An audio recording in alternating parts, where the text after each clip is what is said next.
গোয়েন্দা বরদাচরণ একটা লাউ চুরির কেস নিয়ে খুবই চিন্তিত ছিলেন। কে বা কারা পরশুদিন নপাড়ার মোক্ষদা দিদিমার ঘরের চাল থেকে একটি নধর লাউ চুরি করে নিয়ে গেছে। মোক্ষদা দিদিমার নাতি নাড়ুগোপাল বাইরে চাকরি করে। সে বড় লাউয়ের ডাল ভালোবাসে। নাতির জন্য লাউটা খুব যত্নে রেখেছিলেন দিদিমা।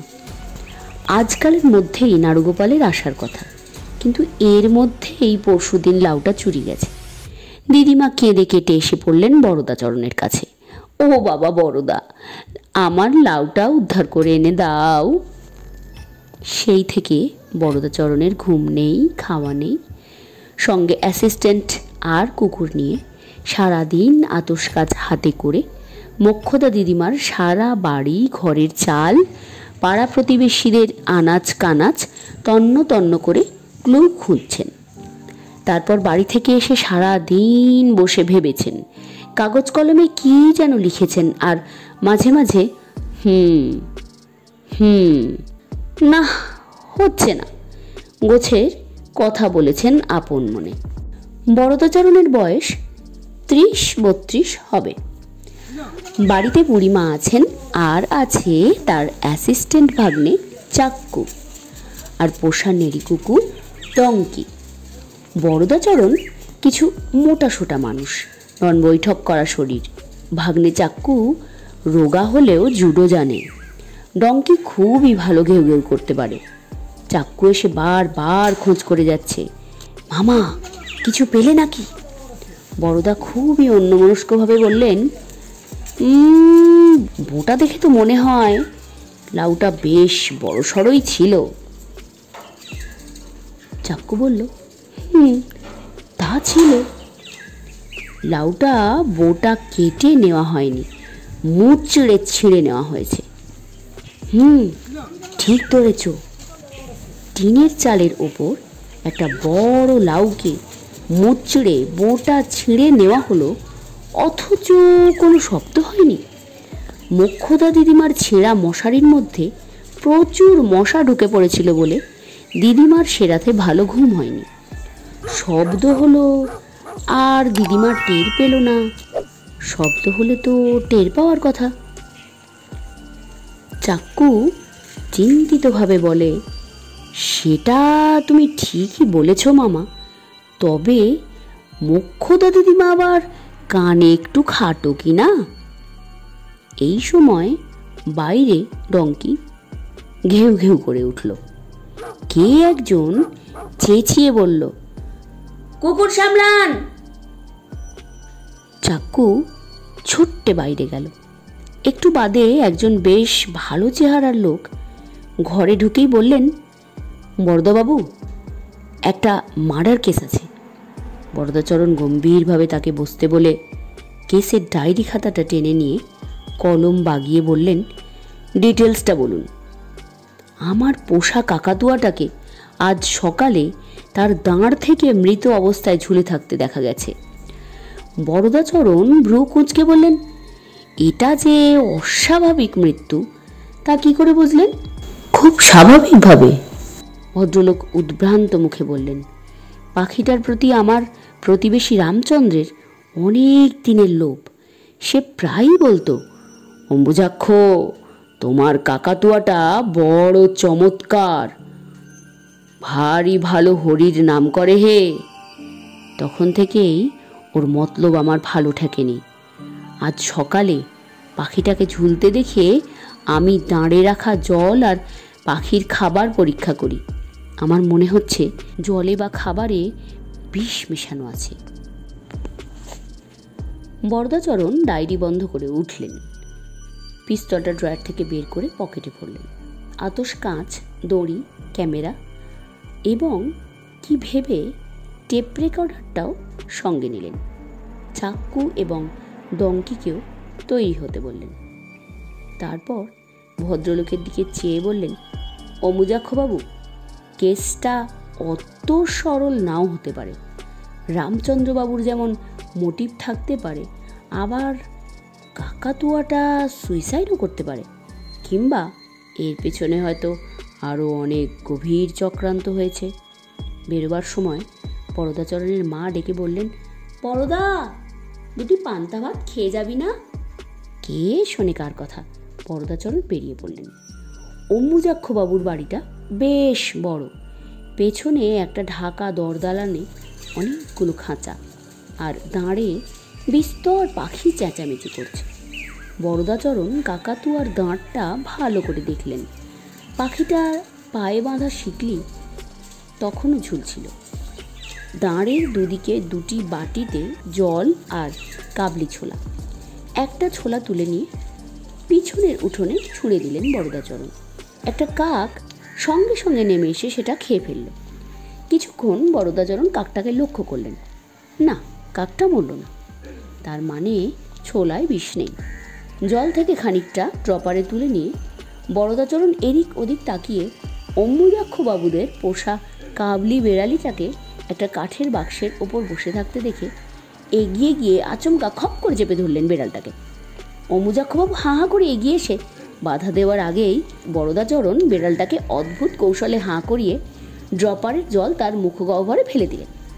বেড়ালটা বার কয়েক ম্যাও ম্যাও করে আপত্তিকর শব্দ করল বটে, কিন্তু মরল না।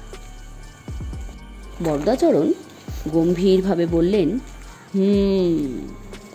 ওদিকে অম্বুজাক্ষবাবু একটা হোমিওপ্যাথি ওষুধের শিশি থেকে কয়েকটা বড়ি খেয়ে আপন মনেই বললেন, ওফ, গা হাত পায়ে বড্ড ব্যথা।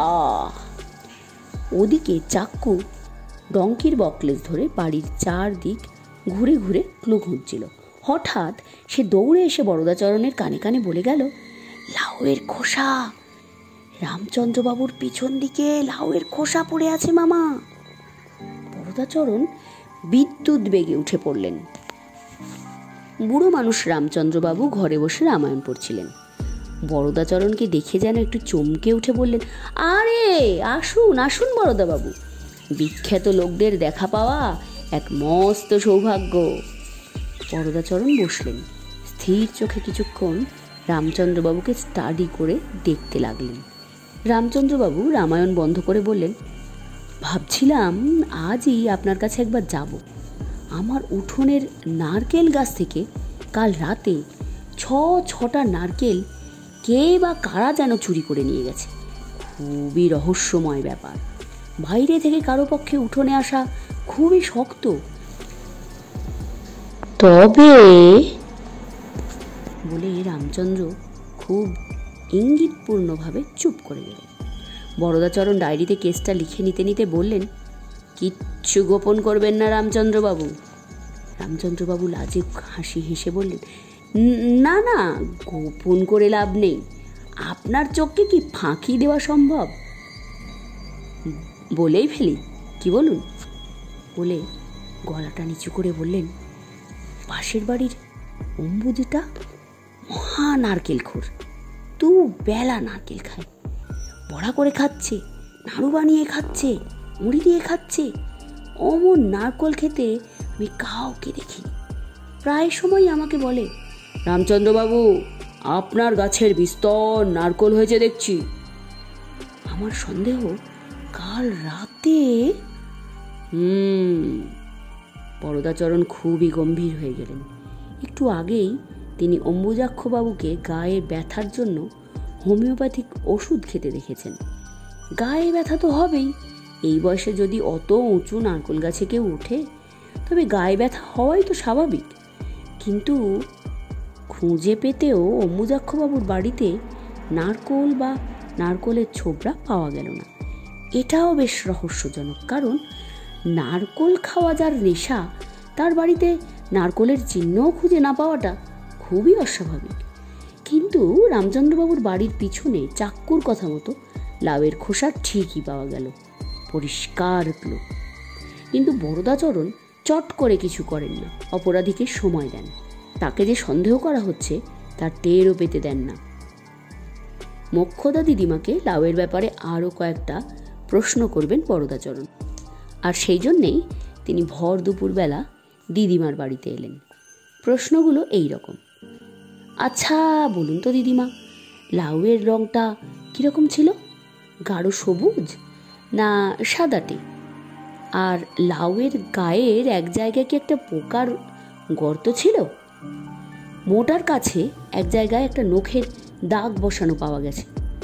রামচন্দ্রবাবুর বাড়ির পিছনের আস্তা কোণ থেকে সব কটা লাউয়ের খোসা কুড়িয়ে এনে বরদাচরণ তার মধ্যে এই সব অকাট্য চিহ্ন দেখতে পেয়েছেন। যখন মোক্ষদা দিদিমাকে জেরা করছিলেন বরদাচরণ, তখনই হঠাৎ চাক্কু এসে চুপি চুপি কানে কানে খবর দিয়ে গেল, মামা, মোক্ষদা দিদিমার ভাড়ার ঘরে 1 বস্তা নারকোলের ছোবড়া আর 6টা খোসা ছাড়ানো নারকোল। মাথাটা ঘুরে গেল বরদাচরণের। কেসগুলো খুবই জড়িয়ে যাচ্ছে, অসম্ভব জটিল হয়ে উঠছে। মোক্ষদা দিদিমার বাড়িতে নারকোল গাছ নেই, তবে ছোবড়া বা নারকোল আসে কোত্থেকে? ওদিকে রামচন্দ্রবাবুর বাড়ির চুরি যাওয়া নারকোল অম্বুজাক্ষবাবুর বাড়িতেও পাওয়া যায়নি। নারকোলের সংখ্যাটাও আশ্চর্যজনকভাবে মিলে যাচ্ছে। ভাবতে ভাবতে বরদাচরণ উঠে পড়লেন। পকেট থেকে পিস্তলটা বের করে দেখে নেন 6টা চেম্বারে গুলি ভর্তি আছে কিনা। আছে। রাস্তায় পা দিতেই একটা গাড়ি সামনে এসে ঘ্যাঁস করে থামল। গাড়ির ভিতরে এক সম্ভ্রান্ত ভদ্রলোক। তিনি হাত জোর করে বললেন, আসুন, বিখ্যাত গোয়েন্দাকে বাড়ি পৌঁছে দিয়ে ধন্য হই। বরদাচরণ উঠলেন। চাক্কু আর ডঙ্কিও উঠলেন সামনের সিটে। অচেনা ভদ্রলোক গলা নিচু করে বরদাচরণকে বললেন, একটা খুবই রহস্যময় কাণ্ড ঘটে গেছে। কাল আমার একটা বুড়ো কাকাতুয়া মারা গেছে। খুবই প্রিয় পাখি ছিল আমার। ঠিক করেছিলাম পাখিটার মৃতদেহ একটা ভালো জায়গায় কবর দিয়ে ওপরে একটা চমৎকার সমাধি তৈরি করে দেব। কিন্তু বিপদ হলো, কাকাতুয়াটার মরদেহ একটা নাইলনের ব্যাগে ভরে বাইরের বারান্দায় রেখে গতকাল আমি ড্রাইভারকে গাড়ি বের করার কথা বলতে গিয়ে ফিরে এসে দেখি ব্যাগটা নেই। কি সাংঘাতিক কাণ্ড বলুন তো। কেসটা যদি আপনি নেন। বরদাচরণ সবই টুকে নেন ডায়েরিতে। গম্ভীরভাবে বলেন, কাকাতুয়ার কেস 2টো হলো তাহলে। আশ্চর্য বলে দুশ্চিন্তিত বরদাচরণ বাড়ির সামনে নেমে গেলেন। দুপুরে খুবই অন্যমনস্কভাবে খেতে বসেছেন বরদাচরণ। কি খাচ্ছেন তা বুঝতেই পারছেন না। লাউ, কাকাতুয়া, নারকোল সব জট পাকিয়ে আছে মাথায়। তার মা বললেন, ও বড়দা, লাউ ঘন্ট দিয়ে আর 2টো ভাত মাখ। লাউ ঘন্ট কথাটা বরদাচরণের মাথার মধ্যে 2-1বার টং টং শব্দ করল। প্রায়ই তিনি লাউ ঘন্ট খান, কাজেই বিস্মিত হওয়ার কিছু নেই। হঠাৎ বরদাচরণ চমকে উঠে বললেন, লাউ ঘন্ট? লাউ এলো কোথা থেকে? আমি তো আজ বাজার থেকে লাউ আনিনি। মা বলেন, তুই আনবি কেন? কাল চাক্কু লাউটা হাতে করে এনেছে। ওর কোন বন্ধুর বাড়িতে নাকি অনেক লাউ হয়েছে, তারাই তো দিল। নিজের পাতের দিকে ভালো করে চেয়ে দেখলেন বরদাচরণ। লাউ ঘন্টর পাশে 2টো বড়া পড়ে আছে। উঠে গিয়ে আতস কাঁচ নিয়ে এসে বড়াটা নিবিষ্টভাবে দেখছেন। মা বললেন, দেখছিস কি? ও তো নারকোলের বড়া। 6টা নারকোল এনেছিল চাক্কু, কোন গাছ থেকে নাকি পড়ে গিয়েছিল বাতাসে, তার 2টো ভেঙে ওই বড়া করেছি। বরদাচরণ বাকি সময়টা ভাত নিয়ে নাড়াচাড়া করে উঠে বললেন, চাক্কু অনেক আগেই খেয়ে দিয়ে কোন মাস্টারমশাইয়ের বাড়িতে পড়া বুঝতে গেছে। বরদাচরণ পিস্তল আর আতস কাঁচ নিয়ে ডঙ্কির শেকল ধরে ঘর থেকে বেরোলেন। তন্ন তন্ন করে খুঁজতে লাগলেন চারদিক। অবশেষে ডঙ্কি ইঙ্গিত বুঝতে পেরে তাকে গোয়াল ঘরে টেনে আনলো। সেইখানে একটা সদ্য কেনা দাঁড়ে জলজ্যান্ত একটা কাকাতুয়া বসে আছে। বরদাচরণকে দেখেই বলে উঠল, হরি বলো, হরি বলো ভাই, হরি ছাড়া গতি নাই। বরদাচরণ টেপ রেকর্ডার নিয়ে এসে পাখিটার কথা টেপ করতে লাগলেন। তারপর সারা দুপুর আর সন্ধে আর্কিমিডিস যেমন স্নানের চৌবাচ্চায় ডুব দিয়ে স্পেসিফিক গ্র্যাভিটির চিন্তা করেছিলেন, ঠিক তেমনি এক চিন্তার চৌবাচ্চায় ডুবে থেকে বরদাচরণও তেমনি লাউ, কাকাতুয়া আর নারকোলের রহস্যে মগ্ন রইলেন। তারপর আর্কিমিডিস যেমন ইউরেকা বলে লাফিয়ে উঠেছিলেন, ঠিক তেমনি তিনিও লাফিয়ে উঠলেন। সমস্ত রহস্যটাই তার কাছে জলের মতন হয়ে গেছে। বস্তুত তিনি এখন বুঝতে পেরেছেন যে লোকটা মোক্ষদা দিদিমার লাউ চুরি করেছে, সেই একই লোক গতকাল গাড়িওয়ালা ভদ্রলোক মৃত কাকাতুয়াটা হাত সাফাই করে অম্বুজাক্ষ বাবুর জ্যান্ত কাকাতুয়ার দাঁড়ে ঝুলিয়ে রেখে হরিনাম পরায়ণ জ্যান্ত কাকাতুয়াটাকে সরিয়ে ফেলে। আবার সেই লোকটাই কোনো এক অজ্ঞাত কারণে রামভক্ত রামচন্দ্রবাবুর নারকোল গাছের 6খানা নারকোল গোপনে নামিয়ে নেয় এবং ওই একই অপরাধী প্রমাণ লোপের চেষ্টায় এবং তদন্তকে বিভ্রান্ত করার জন্য বরদাচরণকে রামচন্দ্রবাবুর বাড়ির পিছনে লাউয়ের খোসার সন্ধান দেয় এবং মোক্ষদা দিদিমার বাড়িতে নারকোল ছোবড়ার অস্তিত্বের কথা ফাঁস করে দেয়। বেশ রাত হয়ে গেছে, সবাই গভীর ঘুমে। বরদাচরণ পিস্তল হাতে নিয়ে চুপি সারে পাশের ঘরে এসে অন্ধকারে চেয়ে রইলেন। আবছা দেখা যাচ্ছে দিদিমার বুক ঘেঁষে শুয়ে আছে চাক্কু, ঘুমোচ্ছে। একটা দীর্ঘ নিঃশ্বাস ফেললেন গোয়েন্দা বরদাচরণ। না, এক্ষুনি তিনি কিচ্ছু করবেন না। অপরাধীকে তিনি সব সময় আরও একটু সুযোগ দেন, তাতে অপরাধীকে যে সন্দেহ করা হচ্ছে তা সে বুঝতে পারে না এবং এভাবেই সে একদিন নিজের অপরাধের জালে ধরা পড়ে যায়। পিস্তল নামিয়ে গোয়েন্দা বরদাচরণ ফিরে এলেন নিজের ঘরে। তিনি এখন নিশ্চিন্তভাবে জেনে গেছেন কে অপরাধী। অপরাধী আর কেউ নয়, অপরাধী হলো তোমরা ঠিক ধরেছ বন্ধুরা, অপরাধী সেই। এইবার আমাকে বলে ফেলো, কমেন্টে লিখে ফেলো, দেখি তোমরা কেমন ধরেছ অপরাধী আসলে কে।